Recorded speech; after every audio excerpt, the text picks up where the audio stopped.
On this episode of Delivering Marketing Joy, we talk with Johanna Gottlieb from Axis Promotions, and she tells us why the biggest F word in sales is follow-up.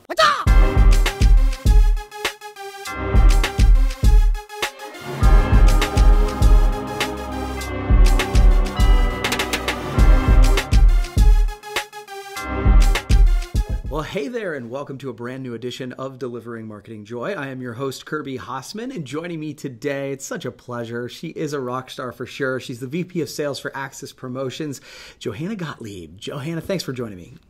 Always great talking to you. Absolutely, absolutely. So we were at a conference recently, and I had the chance to watch you speak where you were talking about sales and prospecting.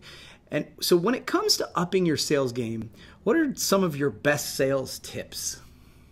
Do it. All right. Can you expand a Are bit? we done? Should we go on? I think it's just easy to make your plan and execute. Even leaving conferences and events and trade shows, getting all this useful information and taking home and doing action. So just as with education and things you're learning, if you make a plan for prospecting, which you should, or for growing your business, or for keeping current clients happy and growing business within business, which is obviously a great tool for us, make the plan, but do it, right? Yeah. Don't just say you're going to do it. Don't just put the words down. Don't just have your calendar dates. Get off your ass and do it. Yeah. That's it. It's so funny because one of the things I talk about a lot is I say the greatest distance in the world is the distance between I know and I do. And because we all know, right? We know that we need to make sales calls. We know that we need to do it, but the real power is in execution. Exactly. And follow up. My mantra is follow up, follow up, follow up. Did you follow up? Are you going to follow up? You're in the process of following up if you haven't already followed up. Yeah. Okay. So you've talked about if you want to be successful in sales, you need to execute. But on the flip side, what are some mistakes that you see other sales pros making? I see other salespeople doing this, and myself. I've learned from mistakes. I definitely think in this industry, there's a lot of room for error and a lot of room for growth with that error. I have made mistakes. I still make mistakes. Totally. And I think if you don't learn from them, you're not getting anywhere.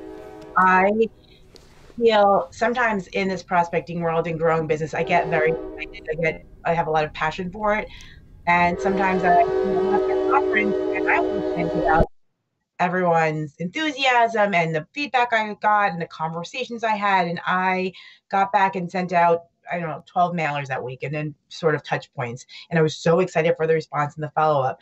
But in my sometimes overshooting, you have to remember, keep your current clients happy, which is advice I was giving during the conference. So I sort of took a week or two after that and pumped the brakes a little on the prospecting and said, let me really touch some accounts that have been doing well with us, reach out to them, over service them, make sure current clients are happy, because it's very easy to get fired. It's very easy to be forgotten. So keep your current clients happy while you're making sure that your pipeline is full. I know it's a hard balance and you can't do it alone. I have a wonderful team who helps support and engage with current accounts so that I can grow for us.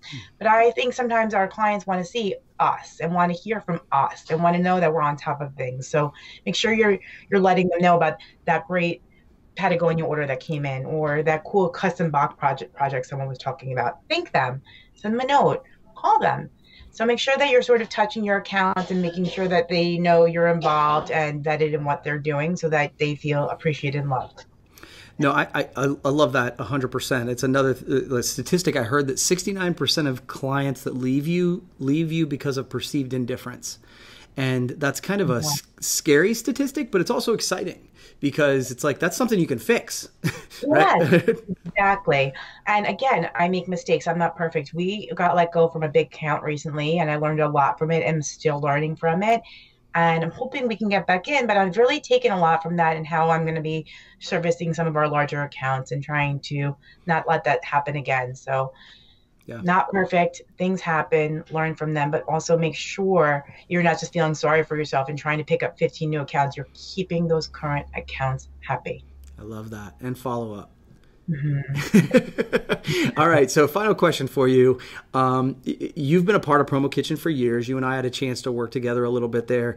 And now you are going to become the board president, head chef, whatever that title is. So first, congratulations. I'm excited to hear this. And then second, why do you think that PromoKitchen is important in our industry? Okay, so two parts. Thank you. I'm very excited to be working with Kate. She's going to be vice chair. I'm going to be chair. I love PromoKitchen, so it's a really exciting time for us, and I'm super honored to be taking on this role. I think PromoKitchen is so important. I think there's a lot of really wonderful young and up and coming and current people in our industry that care about our industry. And it is such a wonderful organization to focus on education and mentorship. So helping others, helping us elevate this industry to be something that is not our industry of trinkets and trash. You mentioned it on your recent Delivering Marketing Joy with John Norris. You said, we're showing better product now. We're not showing crap. We don't want to be the company that sells crap. There's a lot of companies that do that. But as an industry, elevating what we're doing and elevating those conversations. And PromoKitchen from the start has been an organization that has really educated people on the way to market yourself and how to brand correctly and how to work with each other and learn from each other and learn from each other's mistakes. So again, we really focus on the mentorship in PromoKitchen, and I really just love the content they produce. I've always been a fan, loved being involved with them for a few years. So now I feel it's a time for me to sort of try to rise and help lead us to take us to the next 10 years or 20 years or whatever. We're going to be around for a long time. I'd like us to make some big changes in the next few years that really make an impact on our industry. And let me just say, Johanna, obviously, like I said, we cross paths a little bit with PromoKitchen, and one of the things I would say is that you're so passionate about it, and you're such a doer. And I think sometimes we almost overuse that term, but again, it was one of the things that immediately I just so appreciate that about you, and I appreciate you taking on that leadership role, because I agree. I think it's super important that we elevate that way. So thank you. Yeah, I'm excited. Thank you. Yeah, cool. So you've answered my 3 questions. I give everybody a chance to ask me one question. Do you have one for me? I do. So everyone knows I'm a feeler, right? I have the emotion side of me, and I love drawing that out of people. Okay. So my question for you isn't going to be business. Okay. It's going to be family. Okay. So as you've grown your wonderful business and taken on all these ventures, talk to me about your children and how you sort of raise them while you're raising this, and what the best moments for you as a parent were with your children. Was it the baby years? Was it the toddler years? And was it different for both child? Because we both have 2 girls. So I'd love to hear your perspective on like the best parenting moments for you. Okay. Wow.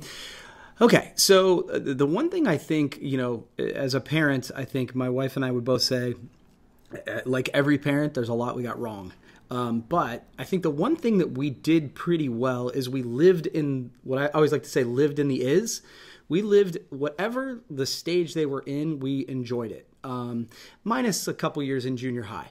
But but for the most part, like when they were babies and toddlers, we had fun with that. But we even when they were teenagers, we had a lot of fun with them. So, I don't know if there was a specific moment, but I think that, Skylar getting on her cruise ship, she's doing that now. Jade going off to school. Both of those were big moments just because I feel like they were ready, and that was exciting. I think the way that kind of went hand in hand with the business, which I think is part of the question, is that we were adamant. I think those who of us are in sales or in entrepreneurship, I really think it's important that the kids be a part of that journey. So every weekend, both of my girls were our cleaning crew. We didn't hire a cleaning crew. We own a building, and they came in and cleaned the toilets and did all that. At one point, we were down a staff person, and when my youngest was probably a sophomore, she actually came in and answered the phones, and turns out she was pretty good at it. And then when Skylar was in between gigs, she came in and worked on social media for clients. And so what I liked about that is it gave them a chance to sort of own something, but be a part of the family business. And so, I don't know if there was a specific parent moment, but just making them a part of the journey was something that I've enjoyed along the way. Cool. I love that. Yeah. Well, my kids are 4 and one is 11 months, so they're not going to grow up. So I won't have to deal with any of that. They're just going to be cuddly and love me forever. Yeah. So I'm sorry that yours are growing up. No, but that's the cool thing about it, though, Joe, is that it's been fun, and they're at an age now. Well, especially with my wife, they are like really, really good friends with my wife. It was really Yeah. important for us to be parents when they were growing up, so that we might be friends with them later. And so I think maybe that's. I don't think that was what I was thinking of earlier, but that's probably it. Is I'm looking forward to Skylar coming home so we can hang out. You know. I love that. Again, all the feels. Other feels. Okay. Well, thank you so much for doing this. We'll have to do it again sometime. And hey, good luck on PromoKitchen, okay? Thank you. All right. Well, that's going to wrap up this edition of Delivering Marketing Joy. We'll see you next time.